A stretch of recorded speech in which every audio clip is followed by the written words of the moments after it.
What's going on, everybody? I want to start this video off with an apology for not uploading in such a long time. There's several reasons for that. Number one, if you have been with the channel very long, you know that I am a coach for football and baseball, and our football season has not been affected by anything to do with COVID, so we are playing ball.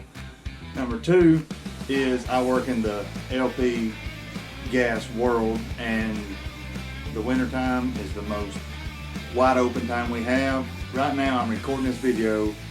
It is 12:25, so that tells you how busy I have been. Along with having a toddler, time's just short, and there hasn't been a whole lot going on publicly.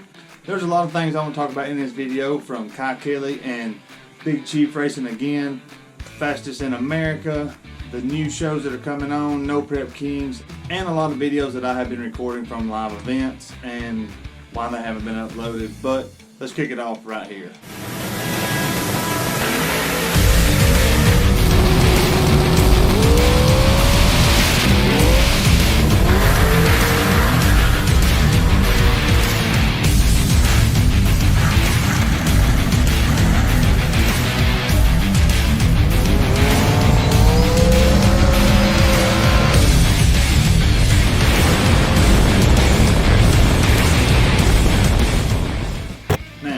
Let's start with the live events that I have been going to and why the videos haven't been uploaded. I uploaded one, Troy Shoemate's The Punisher. If you haven't watched it, pretty sure it's going to be my last video. Go watch it. And I have a lot of videos from a lot of people that are in that same group. The group's called Open Outlaws. Brown Arnold from Fastest Cars in the Dirty South is a member of that. I have been going with him and getting footage, watching some stuff. They've had a lot of stuff going on, and it's been a lot of fun. But with the cold weather that happened, they had to cut their season points championship weekend short, and I was not able to do what my plan was when I set out at the beginning of their season. So I will upload what I do have. I also attended one of Drag Coverage's Night of Fire events, and I have a lot of videos from that I'm going to upload as well. They will probably be just long videos of a lot of racing and no rhyme or reason of what it is, but I've sat on the videos long enough that I need to get them out. The next thing I want to talk about is the fastest in America. And hear me out. Although we've only seen 1 week of it, it does seem to be a little bit better. I do like the side bets that are going on, the $20,000 that can be won at each round, and just the teams that are there. The morale of everybody seems to be high. Everyone seems to be having a good time. But you also have to think about the stuff that they sign, the stuff they're supposed to say, and things like that when they say the things they do. The biggest downfall to what is going on is Memphis is still not in the bracket. I truly feel like a lot of them teams there are just as fast or faster on the street, any street, as Memphis. It's not fair to the other teams to beat their cars all to pieces while Memphis's cars are sitting on ready, and then all they have to do is pull them out and go. They get to watch every single person there make hits, know what their car is doing, and then they get to set a tune for their car to race them. They wait until all of the rubber is on the road, and then they're going to pull out there with fresh cars and run people who has beat their cars slap to death. That's not fair. That is not what the show should be about, in my opinion.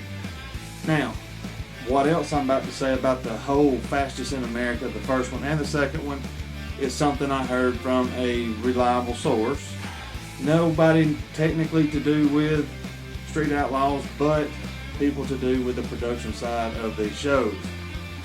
And that is, when Fastest in America was brought up as an idea, JJ and Big Chief both had to go in a meeting to decide, how it was going to take place.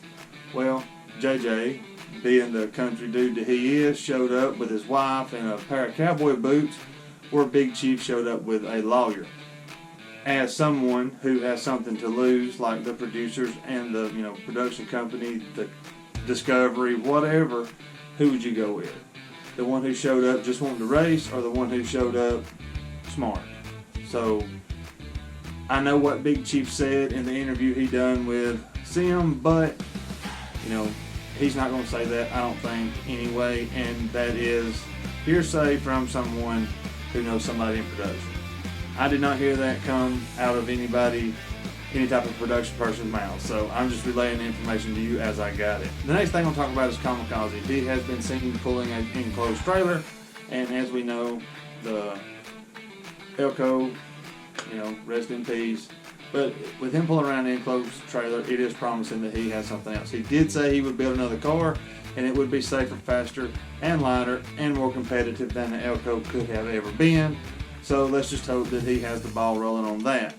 Another thing, Doc, his car got also rest in peace. But according to him, he is setting up things to get financially ready to build another car. We know that he was working on another car for No Prep Kings, plus he has his small tire daily driver, we'll call it Monte Carlo, the later model Monte Carlo. But he is going to start selling parts off of the wrecked Street Beast to people for funds to build a new car, which I think is a pretty good idea. I think they should all do that. And I had thought that when Chief wrecked his original Crow, people would pay insane money for parts off that car to hang in their shop or their man cave or whatever. And I think Doc is on the right track to making the money he needs to build another car. But he hasn't done it yet to my knowledge, and only time will tell whether he does. The last thing I want to talk about in this video is going to be Big Chief KYE Kelleys. Murder Nova versus KYE Kelleys. The big race that is going on right now or has just got done being filmed for the 405 Street Outlaws. Not 100% sure. There's speculation everywhere. There's people popping up with channels like this pretty much daily, and people speculating on a lot of things, and I don't think that there's anybody who has any definite information. They may say they do, but who knows? It's going to come down to being the biggest race, I feel like, ever. It's so many different people showing up at the same time to have a race that it has to be some type of Fastest in America type show. It will be after the one that we're watching right now, which will probably take 3 months to get over with because there's so many races. The 405 has finished their next season of list racing and whatnot.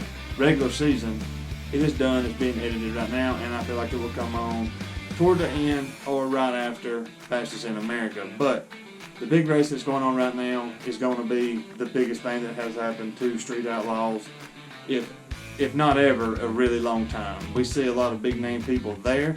You see JJ in the background. I would love to see how that race turns out. There's a lot of short clips of things going on. You see people lining up. I don't know if it's a cash days that JJ got invited to or what it is, but it's going to be the biggest thing that has happened till yet. So if you have any information that is concrete, we're talking legit information, send it to the email address that is on the screen. There's a lot of things I want to talk about, but I don't want to drag it out. I want to get this video edited and get it uploaded, and then we'll try to make another one with the information I get from you guys, plus some of the open outlaw stuff and the drag coverage that I have. And also in about 2 weeks, I think it's the 5th and 6th of November, Huntsville Dragway in Alabama Radio Fest. If you're not doing anything, if you're local, come watch it. If you're anywhere within driving distance to that track, come watch it. It is an amazing event. Fireball was there last year, set his personal best. Shirt was there. Murder Nova was there. Big name people was there, and I don't see this year being any different. With Fireball setting his fastest pass to date there, I don't know if he wants to come try to break it again or what. It's too early to say who's going to be there. People hasn't decided yet, or they may be broke from these, whatever going on, but it's an amazing event to come watch. I will be covering the event from both ends. We'll have a lot of stuff going on. I have talked to the promoters, and I'm the one that's going to be covering that event. Go to Facebook, type in Radio Fest, and get all the information you want there. With that being said, I'm going to end this one right here. Thank you for watching. I really do appreciate it. If you're not subscribed, subscribe. Hit the bell, hit the like button, everything that every other YouTuber says. Thanks for watching, Godspeed, and I will see you in the next video.